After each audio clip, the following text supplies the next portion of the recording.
Hello, कैसे हैं आप सब। मैं आपका मेंटर और आप देख रहे हैं लर्न इंग्लिश विदाउट रूल्स का एक नया और फ्रेश सेशन। वैसे जो शुरू से चलता आया है MWF में मैं द हिंदू एडिटोरियल वोकैबुलरी के साथ उपस्थित होता था। चूंकि छुट्टियां कल समाप्त हुई, कल से खुला और तबीयत थोड़ी नासाज थी, कल का सेशन लेकर के उपस्थित नहीं हो पाया। अभी भी हो सकता है कि बीच में आपको बहुत डिस्टर्बेंस हो। आज भी स्थिति ऐसी लग रही थी शाम 6-7 बजे तक कि मुझसे नहीं हो पाएगा, नहीं कर पाऊंगा, लेकिन मन नहीं लगा घर में। मुझे लगा चलो कुछ तो शुरू किया जाए। तो बीच में अगर डिस्टर्बेंस हो तो थोड़ा टॉलरेट कर लीजिएगा। कोशिश करूंगा कि मैं उसको वीडियो में से हटा दूं। तो यहाँ पर आज हम उपस्थित हुए हैं आज ही के द हिंदू एडिटोरियल की वोकैबुलरी के साथ। तो चलिए सेशन को शुरू करते हैं। लेकिन उससे पहले जो लोग इस चैनल पर नए हैं और वैसे पुराने लोग जिन्होंने अब तक चैनल को सब्सक्राइब नहीं किया है, प्लीज सब्सक्राइब कर लीजिए। बेल आइकन प्रेस करके नोटिफिकेशन को ऑल पर रखिएगा ताकि यहाँ से जो वीडियो अपलोड हो उसकी सूचना आपको मिले और कोई भी सेशन मिस ना हो। लाइक शेयर करने में कंजूसी नहीं कीजिएगा। साथ में अगर मन में कोई दुविधा हो, कुछ पूछना हो तो कमेंट में लिखने से झिझकना नहीं है। चलिए सेशन की शुरुआत करते हैं।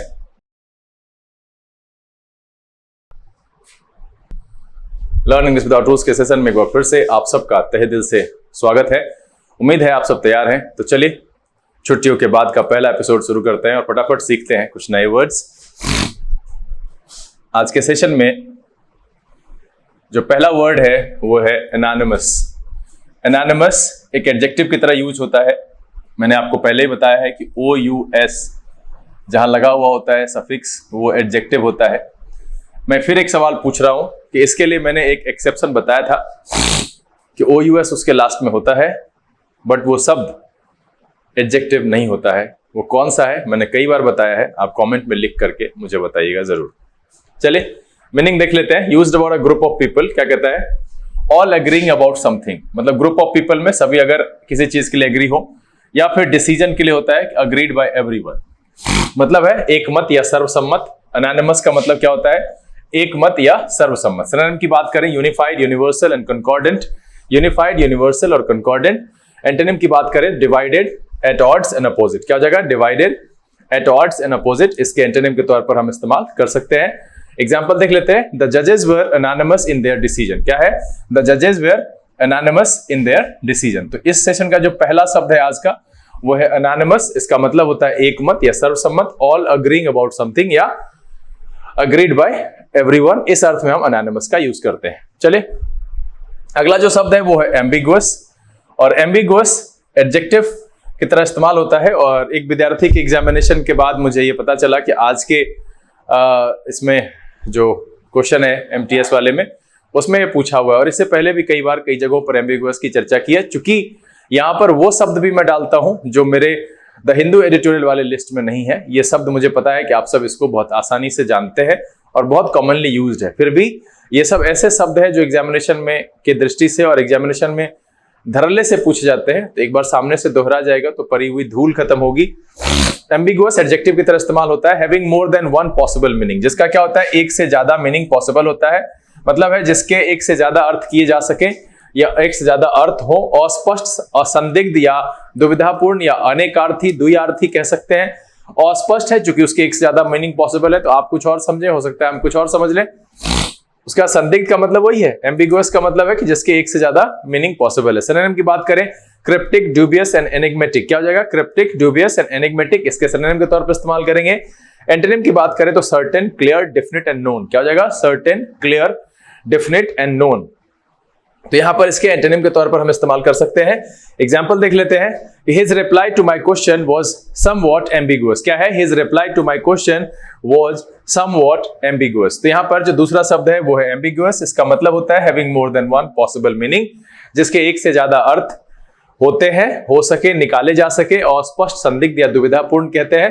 पहला वर्ड था एनानिमस, इसका मतलब होता है एक मत और सर्वसम्मत। चलिए अगला जो शब्द है वो है हॉकिस। हॉकिस भी एडजेक्टिव की तरह इस्तेमाल होता है। इसका मतलब होता है supporting the use of force in political relationship rather than discussion और अदर मोर पीसफुल सॉल्यूशन। मतलब है कि ऐसा कोई हो जो इस बात को सपोर्ट करे कि पॉलिटिकल रिलेशन में फोर्स की आवश्यकता, फोर्स की जरूरत को सपोर्ट करे डिस्कशन की तुलना में। मतलब वो डिस्कशन पसंद ना करता हो और फोर्स की आवश्यकता और उसको डिप्लॉय करने पर ज्यादा जो है वो भरोसा करता हो, उस मत को मानता हो, उसके लिए उस बात को कहेंगे hawkish, supporting the use of force in political relationship rather than discussion और अदर मोर पीसफुल सॉल्यूशन। जिसको पीसफुल सॉल्यूशन की जगह पर फोर्स अप्लाई करना, उसको सपोर्ट करना ये पसंद होता है, उसके लिए यूज करते हैं हॉकिश। मतलब है सैन्य कार्यों में दिलचस्पी रखने वाला, ये युद्धकारी कह सकते हैं। हॉकिश सिनोनिम की बात करें तो कॉम्बैटिव, बेलिकॉस एंड कंटेंशियस। क्या हो जाएगा? Combative, bellicose and contentious. Antonym की बात करें पीसफुल, डोविश एंड पैसिफिस्ट। क्या हो जाएगा? Peaceful, dovish and pacifist. इसके एंटोनिम के तौर पर हम इस्तेमाल कर सकते हैं। एग्जांपल देख लेते हैं। The president is hawkish on foreign policy. President क्या है? हॉकिश है। किस बात को लेकर के? फॉरेन पॉलिसी पर वो हॉकिश है कि भैया फॉरेन पॉलिसी वो सीधा कहता है डिस्कशन या कोई पीसफुल सोल्यूशन नहीं चाहिए, वो सपोर्ट करता है use of force in political relationship. कौन सा? फॉरेन पॉलिसी को लेकर के। तो पहला जो शब्द है यहां पर है हॉकिश। हॉकिश का मतलब होता है supporting the use of force in political relationship rather than discussion और other more peaceful solution. Hawkish का मतलब है सैन्य कार्यों में दिलचस्पी रखने वाला या युद्धकारी। चलिए अगला जो शब्द है वो है फ्लैग। और फ्लैग नाउन और वर्ब दोनों तरह से इस्तेमाल होता है। इसका नाउन वाला इस्तेमाल आप जानते हैं, जो उसका झंडा मीनिंग होता है, ऐसे कई अर्थों में इस्तेमाल होता है। और जो फ्लैग का यहां पर मीनिंग है वो है sign of something specially that something worrying और बैड कुड, यहां पर कोल्ड नहीं कुड, यू मिसिंग है, bad could be happening, a sign of something specially that something worrying. मतलब है कि संकेत देने के लिए वो भी क्या, कुछ बुरा है ना, चेतावनी देने के सेंस में कह सकते हैं। सिनोनिम की बात करें indicate, point out, mark and warn. क्या हो जाएगा? Indicate, point out, mark and warn इसके सिनोनिम के तौर पर इस्तेमाल करेंगे। एंटोनिम मुझे यहां लगा नहीं। तो फ्लैग का मतलब होता है संकेत देने से कुछ बुरा के लिए, a sign of something specially something worrying, कुछ जो चिंतित कर रहा हो उसके बारे में अगर कोई संकेत दे तो उसके लिए हम फ्लैग का इस्तेमाल कर सकते हैं। और इस तरह के यूज में फ्लैग वर्ब की तरह इस्तेमाल होता है। सिनोनिम की बात करें indicate, point out, mark and warn. Example देख लेते हैं। The inspection team flagged a potential ground water pollution problem. क्या है कि the inspection team flagged a potential ground water pollution problem, है ना। ग्राउंड वाटर पोल्यूशन प्रॉब्लम को क्या किया है? वो संकेत किया है ना, potential ground water pollution problem को। Inspection team flagged the potential ground water pollution problem. तो फ्लैग का जो यहां मतलब है sign of something specially that something worrying और bad could be happening.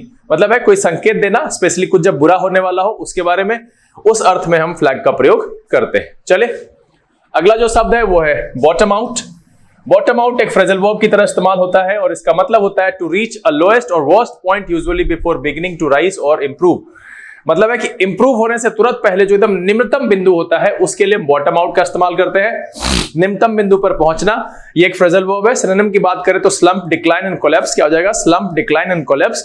Antonym की बात करें तो बूम, अफ्लुएंस एंड अपटर्न। क्या हो जाएगा? बूम, अफ्लुएंस एंड अपटर्न इसके बॉटम आउट के एंटोनिम के तौर पर हम इस्तेमाल कर सकते हैं। तो यहां पर जो बॉटम आउट है ये एक फ्रेजल वर्ब की तरह इस्तेमाल होता है। इसका मतलब होता है टू रीच अ लोएस्ट और worst point usually before beginning to rise और इंप्रूव। मतलब है जहां से यूजुअली वो राइज और इंप्रूव करना शुरू करे, वो जो बिंदु है राइज होने से पहले का जो सबसे निम्नतम बिंदु, मतलब है निम्नतम बिंदु पर पहुंचना, इस अर्थ में हम बॉटम आउट का इस्तेमाल करते हैं। एग्जांपल देख लेते हैं। Economists think that the recession is bottoming out. क्या है? Economists think that the recession is bottoming out. चले अगला जो शब्द है वो है लूम। लूम नाउन और वर्ब दोनों तरीके से इस्तेमाल होता है। To appear as a large, often frightening और अनक्लियर शेप और ऑब्जेक्ट। मतलब होता है संभावना होना, अस्पष्ट छाया दिखना या संकट मंडराने के अर्थ में हम लूम का प्रयोग करते हैं। सिनोनिम की बात करें appear, emerge and come out. क्या हो जाएगा? Appear, emerge and come out एक अर्थ में लूम के सिनोनिम के तौर पर इस्तेमाल किया जा सकता है। एंटोनिम की बात करें disappear, melt away and vanish. क्या हो जाएगा? Disappear, melt away and vanish एक अर्थ में जो है लूम के एंटोनिम के तौर पर इस्तेमाल किया जा सकता है। लूम का मतलब है संभावना होना, अस्पष्ट छाया दिखना या संकट का मंडराना। To appear as large, often frightening और अनक्लियर शेप और ऑब्जेक्ट, उस अर्थ में हम लूम का प्रयोग करते हैं। संभावना होना, अस्पष्ट छाया दिखना और संकट मंडराना। एग्जाम्पल की बात करें, dark storm clouds loomed on the horizon. क्या है? Dark storm clouds loomed on the horizon. तो इस पेज पर जो दूसरा शब्द है वो है लूम। इसका मतलब होता है to appear as a large, often frightening और अनक्लियर शेप और ऑब्जेक्ट, उसके लिए हम लूम का प्रयोग करते हैं। संभावना होना, अस्पष्ट छाया दिखना या संकट मंडराना, इस अर्थ में लूम का प्रयोग किया जाता है। चले अगला जो शब्द है वो है रेन इन। रेन इन ये भी एक फ्रेजल वर्ब है, ठीक है। इसका मतलब होता है टू कंट्रोल और लिमिट समवन और something, make an animal stop using reins. है ना। मतलब किसी घोड़े को रीन्स मतलब वो रस्सी जिससे हम उसको कंट्रोल करें, उसको यूज करके उसको रोकना, एक तो वो अर्थ है। दूसरा है टू कंट्रोल और लिमिट समवन और समथिंग। तो इस अर्थ को मैंने यहां पर रखा है कि टू कंट्रोल और लिमिट समवन और समथिंग, ये है to make an animal stop using reins. आप लगाम की तरह समझ लीजिए इसको। तो यहां पर रोकना, नियंत्रित करना या लगाम खींचना, ठीक है। क्या हो जाएगा? रोकना, नियंत्रित करना और लगाम खींचना। इस अर्थ में हम रेन इन का प्रयोग करते हैं। रेन इन एक फ्रेजल वर्ब है। सिनोनिम की बात करें, control, regulate, restrain and curve. क्या हो जाएगा? Control, regulate, restrain and curve. एक अर्थ में रेन इन के सिनोनिम के तौर पर इस्तेमाल किया जा सकता है। एंटोनिम की बात करें, start, initiate, begin and continue. क्या हो जाएगा? Start, initiate, begin and continue. एक अर्थ में रेन इन के सिनोनिम के तौर पर हम सिनोनिम नहीं, स्टार्ट है ना, वहां रोकने से है, नियंत्रित करने से, तो ये एंटोनिम के तौर पर इस्तेमाल होगा। Start, initiate, begin and continue rein in के एंटोनिम के तौर पर हम इस्तेमाल कर सकते हैं। एग्जांपल देख लेते हैं। We tried to rein in our excitement and curiosity. क्या है? We tried to rein in our excitement and curiosity. तो यहां पर जिस पेज पर पहला शब्द है वो एक फ्रेजल वर्ब है। रेन इन, इसका मतलब होता है टू कंट्रोल और लिमिट समवन और समथिंग, मतलब है रोकना, नियंत्रित करना या लगाम खींचना। चलिए अगला जो शब्द है वो है अनएनविएबल। ये एक एडजेक्टिव की तरह प्रयोग होता है। अनएनविएबल का मतलब होता है डिफिकल्ट, अनडिजायरेबल एंड अनप्लेजेंट। मतलब जो डिफिकल्ट हो, जो अपनी इच्छा का नहीं हो, अनडिजायरेबल हो या फिर अनप्लेजेंट हो, उसके लिए हम अनएनविएबल का इस्तेमाल करते हैं। अवांछनीय या अस्पृहनीय कहते हैं। अवांछनीय जो वांछित नहीं हो, मतलब है अनडिजायरेबल हो, अनप्लेजेंट हो और डिफिकल्ट हो, उसके लिए कहते हैं अनएनविएबल। सिनोनिम की बात करें, अनडिजायरेबल, डिफिकल्ट एंड अनप्लेजेंट, बहुत आराम से उसको हम रख सकते हैं। अनडिजायरेबल, डिफिकल्ट एंड अनप्लेजेंट इसके सिनोनिम के तौर पर इस्तेमाल कर सकते हैं। एंटोनिम की बात करें, एनविएबल, डिजायरेबल एंड प्लेजेंट। क्या हो जाएगा? एनविएबल, डिजायरेबल एंड प्लेजेंट इसके एंटोनिम के तौर पर इस्तेमाल कर सकते हैं। एग्जांपल देख लेते हैं। I had the unenviable task of cleaning up after the party. क्या है? I had the unenviable task of cleaning up after the party. इस पेज पर जो दूसरा शब्द है वो है अनएनविएबल। इसका मतलब होता है डिफिकल्ट, अनडिजायरेबल और अनप्लेजेंट। चले अगला जो शब्द है वो है म्यूज। म्यूज नाउन और वर्ब दोनों तरीके से इस्तेमाल होता है। इसका मतलब होता है to think carefully about something for a time without noticing what is happening around you. मतलब है आसपास क्या घटित हो रहा है उसको नोटिस किए बिना किसी चीज के बारे में कुछ देर सोचना, यानी पूरी तरह से तल्लीन होकर के सोचने, चिंतन करने, मनन करने के अर्थ में एकाग्रचित होकर के चिंतन करना, मनन या चिंतन करते हुए स्वयं से कुछ कहना, उस अर्थ में भी हम म्यूज का प्रयोग करते हैं। सिनोनिम की बात करें, ponder, chew over and consider. Ponder, chew over and consider muse के सिनोनिम के तौर पर इस्तेमाल किया जा सकता है। एंटोनिम की बात यहां पर नहीं लगा। अब इसके लिए आप कह सकते हैं डाइवर्टेड कह सकते हैं, या फिर कुछ और जो है कोनंड्रम, हुलाबलू, इस तरह का, मतलब एकाग्रचित हुए बिना या फिर एकाग्रता ना हो उस कंडीशन में। तो सिनेरियो के हिसाब से आप एक एंटोनिम डिसाइड कर सकते हैं। यहां मुझे नहीं लगा इसलिए मैंने डाला नहीं। तो यहां जो मतलब है म्यूज का, to think carefully about something for a time without noticing what is happening around you. मतलब आसपास क्या हो रहा है इसको बिना नोटिस किए हुए किसी चीज के बारे में एकाग्रचित होकर के सोचना, इस अर्थ में हम म्यूज का प्रयोग करते हैं। एग्जाम्पल देख लेते हैं। I begin to muse about या ऑन दोनों यहां पर यूज होता है, याद रखिएगा। इसके साथ अबाउट, ऑन दोनों यूज होता है। The possibility of starting my own business. I begin to muse about या on the possibility of starting my own business.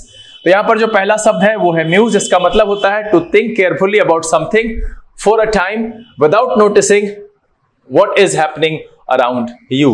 मतलब है एकाग्रचित होकर के चिंतन करना, है ना, या फिर चिंतन या मनन करते हुए स्वयं से कुछ जो बोलते हैं। कई बार लोग बोलते हैं ऐसे करेंगे, ऐसे हो जाएगा, ये करेंगे, थोड़ा आप देखने में आपको अजीब सा लग सकता है, आपको हंसी आ सकती है, बट वो अपने आप से किसी प्लान के बारे में सोच विचार करके खुद से बात कर रहे होते हैं, उसके लिए भी हम म्यूज का प्रयोग करते हैं। चलिए अगला जो शब्द है वो है डिप्राविटी।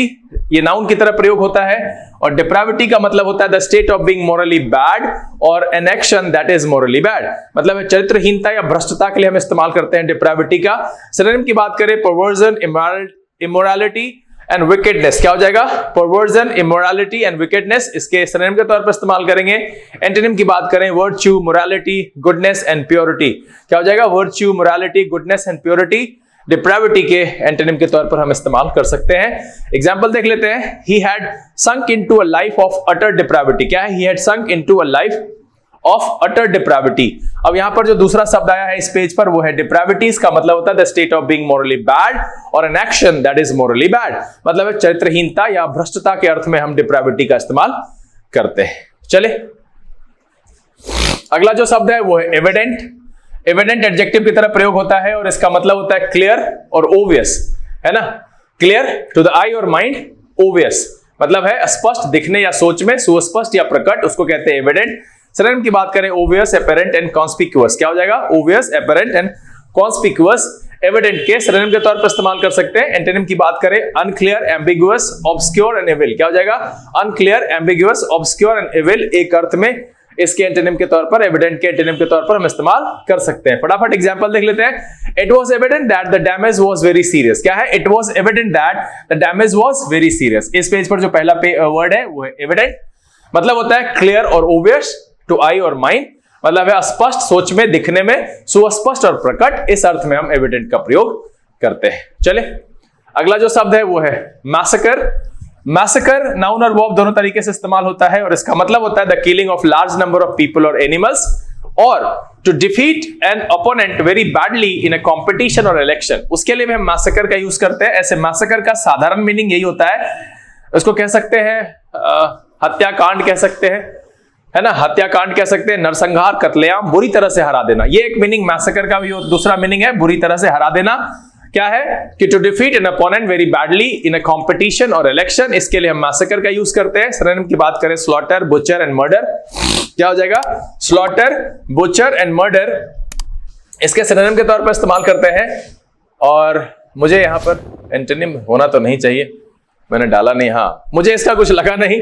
अब यहां पर जन्म देना या फिर जीत लेना, उस अर्थ को रख करके एंटोनिम रखा जा सकता है, लेकिन यहां पर मैसेकर का जो सही और मतलब एक ट्रेडिशनल जो मीनिंग चल रहा है, किसी से पूछेगा तो पहला मीनिंग यही बताएगा, हत्याकांड, नरसंहार, कत्लेआम, the killing of a large number of people और एनिमल। ये जो दूसरा वाला है ना, ये आपके लिए बेहतर है, to defeat an opponent very badly in a competition और इलेक्शन। इस अर्थ में भी हम मैसेकर का प्रयोग करते हैं। एग्जाम्पल देख लेते हैं। 100 of civilians were massacred in the red, क्या है? 100 of civilians were massacred in the red. इस पेज पर जो दूसरा शब्द आया वो है मैसेकर, इसका मतलब होता है the killing of large number of people और एनिमल्स। लेकिन इसके अलावा जो दूसरा मीनिंग है ना, to defeat an opponent very badly in a competition और इलेक्शन, ये वाला आपको ध्यान में रखना है। मैसेकर का हत्याकांड, नरसंहार या कत्लेआम तो कॉमन है। चलिए अगला जो शब्द है वो है डिसेंट। डिसेंट नाउन और वर्ब दोनों तरीके से इस्तेमाल होता है। इसका जो मतलब है disagreement with official generally agreed ideas और ओपिनियन, और to have opinion that are different to those that are officially held, मतलब है किसी ऑफिशियली या जनरली जो लोग मानते हैं उस मान्यता से अलग विचार रखने को असहमति, मतभेद होना या असहमत होना। चूंकि ये नाउन और वर्ब दोनों तरीके से है तो मतभेद होना या मतभेद, असहमति होना या असहमति से दोनों तरीके से इस्तेमाल कर सकते हैं। सिनोनिम की बात करें डिसएग्रीमेंट, डिफाइंस एंड डिसअप्रूवल, क्या हो जाएगा? डिसएग्रीमेंट, डिफाइंस एंड डिसअप्रूवल इसके सिनोनिम के तौर पर इस्तेमाल करेंगे। एंटोनिम में एग्रीमेंट, एक्सेप्टेंस एंड अकॉर्ड, क्या हो जाएगा? एग्रीमेंट, एक्सेप्टेंस एंड अकॉर्ड इसके एंटोनिम के, डिसेंट के एंटोनिम के तौर पर हम इस्तेमाल कर सकते हैं। चलिए फटाफट एग्जांपल देख लेते हैं। There is some dissent within the Congress party on these policies, क्या है? There is some dissent within Congress party on these policies. यहां डिसेंट का मतलब है डिसएग्रीमेंट विद ऑफिशियल और जनरली अग्रीड आइडियाज, मतलब है जो जनरली अग्रीड आइडियाज है उस पर या ऑफिशियल जो आइडियाज है उस पर डिसएग्रीमेंट होना, या फिर कह रहा है to have opinion that are different to those that are officially held, मतलब जो भी ऑफिशियली कोई आइडिया है, कोई ओपिनियन है, कोई मान्यता है, वो अगर है उसके प्रति आपके मन में कोई दूसरे विचार हैं, आप उसको नहीं मानते हैं, मतलब असहमत होने से, असहमति से, इस अर्थ में हम डिसेंट का प्रयोग करते हैं। अगला जो शब्द है वो है एनाहिलेट। एनाहिलेट वर्ब और नाउन दोनों तरीके से इस्तेमाल होता है। एनाहिलेट का मतलब होता है टू डिस्ट्रॉय और डिफीट समबडी और समथिंग कंप्लीटली, मतलब है सत्यानाश कर देना, किसी का पूरी तरह से नष्ट करना, पराजित कर देना। एनाहिलेट का इस अर्थ में इस्तेमाल करते हैं। सिनोनिम बहुत ही आप जानते होंगे, ऑगमेंट कह सकते हैं, बुलडोज कह सकते हैं, डेवास्टेट कह सकते हैं। ऑगमेंट, बुलडोज एंड डेवास्टेट एनाहिलेट के सिनोनिम के तौर पर इस्तेमाल कर सकते हैं। एंटोनिम की बात करें build, construct, create and help, क्या हो जाएगा? Build, construct, create and help annihilate के एंटोनिम के तौर पर हम इस्तेमाल कर सकते हैं। बहुत ही कॉमनली यूज्ड ये मीनिंग है। अगर आप डिस्ट्रॉय की जगह इसको इस्तेमाल करें, अगर आप बुलडोज की जगह इसको इस्तेमाल करें, डिवास्टेट की जगह इस्तेमाल करें, तो एक नया शब्द आपको मिलता है, साथ में आपकी अंडरस्टैंडिंग और इंग्लिश की कैपेसिटी को बढ़ाता है। ऐसे ऐसे जो रिप्लेसमेंट मिलते हैं, साथ में एक एंटोनिम सिनोनिम्स में काम आएगा। तो ये सेशन अगर आप देखते हैं तो ये आपके लिए फायदेमंद है। ऐसे मैं सोच रहा हूं कि धीरे धीरे इसको डेली कर दूंगा, और डेली में शब्दों की संख्या लिमिट होगी, 20 से ऊपर नहीं जाएंगे, कोशिश करेंगे 15 तक रखेंगे, और वैसे ही वर्ड्स रखेंगे जो नए हैं और कॉमन नहीं है। देखते हैं आप सब कमेंट में लिख करके बताइए क्या करें, डेली कर दें अगर आपका विचार हो, और आप ये सपोर्ट करें कि आप देखेंगे प्रत्येक दिन, ज्यादा से ज्यादा शेयर करेंगे, लाइक करेंगे, सब्सक्राइब नहीं किया है तो कर लेंगे, और आपका प्यार बना हुआ रहेगा और इस चैनल को ज्यादा से ज्यादा लोगों तक पहुंचाएंगे। लाइक की संख्या बढ़ा करके 50 तक कम से कम ले जाएंगे तो मुझे बताइएगा, हम कोशिश करेंगे कि इसको डेली कर दे। इसके अलावा ये नहीं कि डेली ये होगा तो और सारे सेशंस बंद हो जाएंगे, वो आएंगे। चलें फटाफट इसका एग्जांपल देख लेते हैं। The approaching tornado was annihilating everything in this path. क्या है? The approaching tornado was annihilating everything in its path. Annihilate का मतलब होता है to destroy or defeat somebody or something completely, पूरी तरह से नष्ट या पराजित कर देना। इस अर्थ में हम annihilate का प्रयोग करते हैं। चलिए अगला जो शब्द है वो है रबल। बहुत कॉमनली यूज्ड है ये। रबल का मतलब होता है, नाउन की तरह इस्तेमाल होता है, pieces of broken bricks, stone etcetera, specially from a damage building. मतलब वो जो बिल्डिंग को तोड़ देते हैं, किसी वजह से वो टूट जाता है, जो छोटे छोटे कंकर पत्थर के टुकड़े, उसको कहते हैं रबल, है ना। ईंट पत्थर आदि के टुकड़े, मलबा, विशेषता टूटे हुए मकान का, उसके लिए इस्तेमाल होता है। सिनोनिम की बात करें तो डेब्रिस, रिमेन्स एंड रेमिनेंट। क्या हो जाएगा? डेब्रिस, रिमेन्स एंड रेमिनेंट इसके सिनोनिम के तौर पर इस्तेमाल कर सकते हैं। एंटोनिम मुझे लगा नहीं, मैंने डाला नहीं। एग्जांपल देख लेते हैं। The bomb reduce the house to rubble. क्या है? The bomb reduce the house to rubble. बहुत ही कॉमन है। इस पेज पर जो पहला शब्द आया है वो है rubble. Pieces of broken bricks, stone etcetera, specially from a damage building. ईंट पत्थर आदि के टुकड़े, मलबा, विशेष करके जो ध्वस्त मकान है, टूटा हुआ मकान है, उसके लिए इस्तेमाल करते हैं rubble. The bomb reduce the house to rubble. चले अगला जो शब्द है वो है आउटरेज। ये भी आप जानते होंगे, बहुत कॉमन है, और ये नाउन और वर्ब दोनों तरीके से इस्तेमाल होता है। To cause someone to feel very angry, shocked और अपसेट, और something that is very bad और wrong and that cause you to feel great anger. मतलब कुछ ऐसा बुरा हो, इतना घटिया हो कि आपको उससे बहुत ज्यादा गुस्सा दिला दे, उसके लिए हम आउटरेज का इस्तेमाल करते हैं। अत्यधिक रोष उत्पन्न करने वाली दुर्व्यवस्था, अत्यधिक क्रोध या उन्माद के अर्थ में हम आउटरेज का इस्तेमाल करते हैं। सिनोनिम की बात करें, rage, anger, wrath and infuriate. क्या हो जाएगा?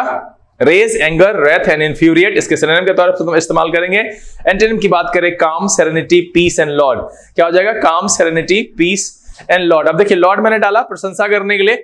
अब यहां पर जब किसी चीज का गुस्सा है तो प्रशंसा आएगा, तो एक अर्थ में उसका विरोध जो है वो एंटोनिम्स के तौर पर इस्तेमाल हो सकता है, तो इसलिए मैंने उसमें ऐड कर दिया है। काम, सेरेनिटी, पीस एंड लॉर्ड इसके आउटरेज के एंटोनिम के तौर पर हम इस्तेमाल कर सकते हैं। चलिए एग्जाम्पल देख लेते हैं। अ प्रपोज्ड 5% कट इन पे has outraged staff at the warehouse. क्या है? अ प्रपोज्ड 5% कट इन पे has outraged staff at the warehouse. इस पेज पर जो दूसरा शब्द है वो है आउटरेज। इसका मतलब होता है to cause someone to feel very angry, shocked और अपसेट, या फिर something that is very bad और wrong and that causes you to feel great anger. इस अर्थ में हम यूज करते हैं आउटरेज का।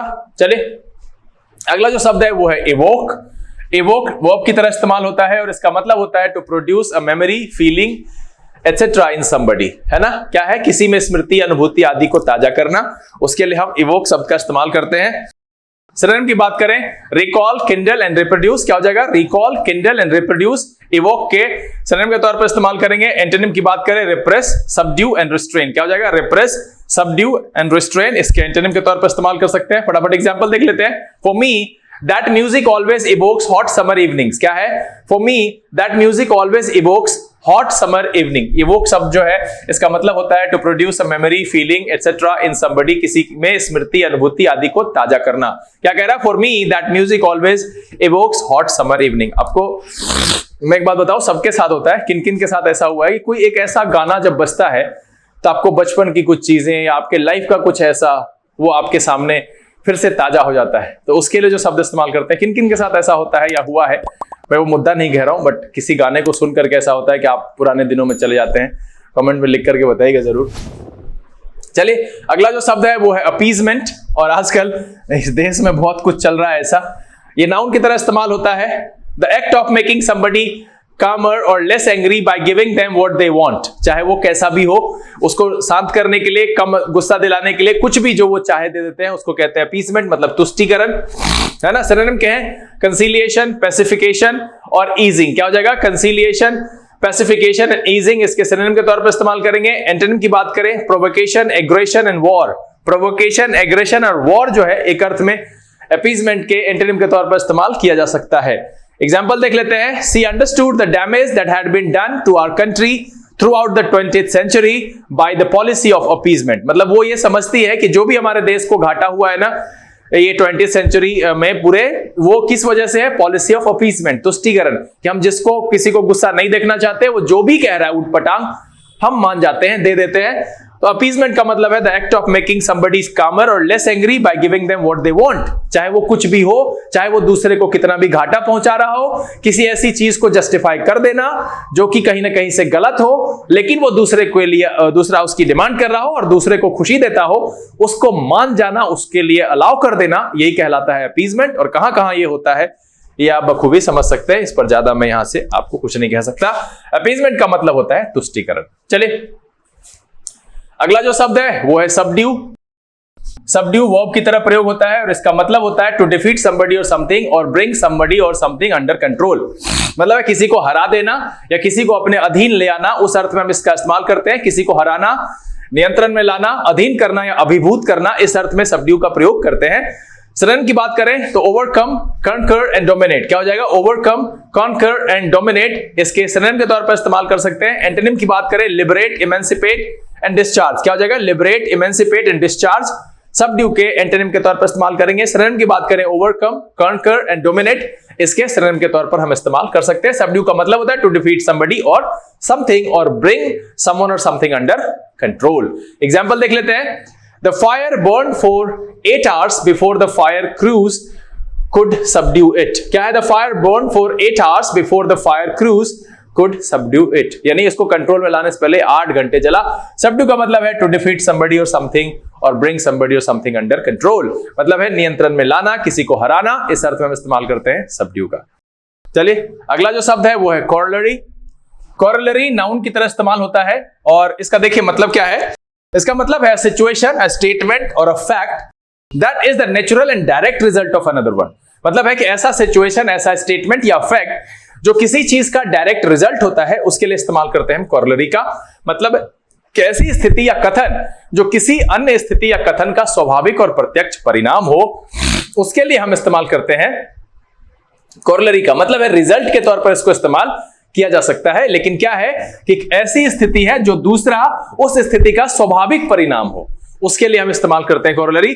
सिनोनिम की बात करें, नहीं ये गड़बड़ है। इसमें सिनोनिम अगर आप लिखना चाहेंगे तो इसको लिख सकते हैं आप रिजल्ट, हां, दूसरा लिख सकते हैं आउटकम, तीसरा लिख सकते हैं कॉन्सिक्वेंस। ऐसे आप लोग खुद भी लिख सकते हैं कि परिणाम के लिए क्या होगा। तो इसका जो है कॉरलरी का सिनोनिम कहें तो रिजल्ट, आउटकम और कॉन्सिक्वेंस। एंटोनिम की बात करें, नहीं ये गड़बड़ है। एंटोनिम भी इस्तेमाल करेंगे, क्या हो जाएगा? रीजन, आप लिख सकते हैं रीजन, इसका कॉज और फैक्टर, इसके एंटोनिम के तौर पर इस्तेमाल किया जा सकता है। तो यहां पर जो है क्या बताया, कॉरलरी का सिनोनिम हो गया result, outcome and consequence. Antonym हो गया reason, cause and factor. Edit करते समय वो रह गया होगा। चले फटाफट एग्जांपल देख लेते हैं। Unfortunately violence is the inevitable corollary of such a revolutionary change in society. क्या है कि वायलेंस जो है वो इनएविटेबल कॉरलरी है इस तरह के रिवोल्यूशनरी चेंज का सोसाइटी में। Unfortunately violence is the inevitable corollary of such a revolutionary change in society. जो दूसरा शब्द इस पेज पर है वो है कॉरलरी। इसका मतलब होता है situation, statement of fact that is natural and direct result of another one. मतलब एक ऐसी स्थिति या कथन जो अन्य स्थिति और कथन का स्वाभाविक और प्रत्यक्ष परिणाम है। निष्कर्ष, रिजल्ट, कंसिक्वेंस, आउटकम, इस अर्थ में हम इस्तेमाल करते हैं। चलिए सेशन का जो आखिरी शब्द है वो है कॉन्डुइट। कॉन्डुइट नाउन की तरह इस्तेमाल होता है और इसका मतलब होता है पर्सन, एन ऑर्गेनाइजेशन और a country that is used to transfer things, information etcetera from one person और प्लेस टू अनदर। मतलब है कि वस्तुओं, सूचनाओं आदि के हस्तांतरण के लिए प्रयुक्त व्यक्ति, संस्था या देश, यानी वाहक कह सकते हैं आप इसको। कॉन्डुइट का मतलब होता है, इसका सिनोनिम कहें ब्रिज, लिंक, कनेक्शन, चैनल। क्या हो जाएगा? ब्रिज, लिंक, कनेक्शन और चैनल इसके सिनोनिम के तौर पर इस्तेमाल कर सकते हैं। कॉन्डुइट का मतलब है अ पर्सन, एन ऑर्गेनाइजेशन और country that is used to transfer things, information etcetera from one person और प्लेस टू अनदर। कॉन्डुइट का मतलब होता है वाहक। सिनोनिम क्या है? Bridge, link, connection and channel. यहां पर एंटोनिम संभव नहीं है, इसको हटा दीजिएगा, ये पहले वाला है, एडिट नहीं हुआ है, छूट गया। एग्जाम्पल देख लेते हैं कि the social media platform has served as a conduit for misinformation. क्या है? Social media platform has served as a conduit for misinformation. Misinformation के वाहक के तौर पर तो ये काम किया है। आप जानते हैं कुछ भी आते हैं लोग, कुछ भी बक के चले जाते हैं, और हम हमारे जैसे सिंपल भारतीय उसको ज्ञानी समझ करके उस इंफॉर्मेशन को सही मान लेते हैं और हम भी उस इंफॉर्मेशन को लेकर के नाचने लगते हैं। और हमारे में सबसे बड़ी समस्या है कि हम फैक्ट चेक नहीं करते। फैक्ट चेक करना चाहिए, हर चीज पर भरोसा नहीं करते, अपनी बुद्धि पर भरोसा कीजिए, तभी आप जीतेंगे। यहां जो आखिरी शब्द है वो है conduit। इसका मतलब है a person, an organization or country that is used to transfer things, information, etc. from one person or place to another. The social media platform has served as a conduit for misinformation. उम्मीद है कि आज के session में जो कुल 21 शब्द रखे गए हैं, इसमें से अधिकांशतः नए थे और आपको पढ़ करके बहुत मजा आया और ये सेशन बहुत पसंद आया। अगर ये वीडियो अच्छा लगा आप इसको लाइक कर दीजिए। अब तक चैनल सब्सक्राइब नहीं किया तो प्लीज सब्सक्राइब कर लीजिएगा। बेल आइकन प्रेस करके नोटिफिकेशन को ऑल पर रखना नहीं भूलिएगा। साथ में सेशन को ज्यादा से ज्यादा शेयर करिए और लाइक को 50 के ऊपर जरूर ले जाइए। और हाँ, मैंने एक ओपिनियन पूछा है कि क्या इसको प्रत्येक दिन कर दिया जाए, शब्दों की संख्या सीमित करके या फुल एपिसोड, ये आप कमेंट में लिख करके बताइएगा जरूर। बहरहाल समय यहां से बिता लेने का, बहुत जल्द इस तरह के एपिसोड के साथ फिर आपके सामने उपस्थित होंगे। तब तक के लिए आप घर में रहिए, अपना और अपने परिवारजन का ख्याल रखिए, खुश रहिए, मस्त रहिए, लेकिन पढ़ते लिखते जरूर रहिएगा। लर्निंग इंग्लिश विदाउट रूल्स कजन से this is BK Singh signing off. Keep reading, keep practising. Thank you, God bless you.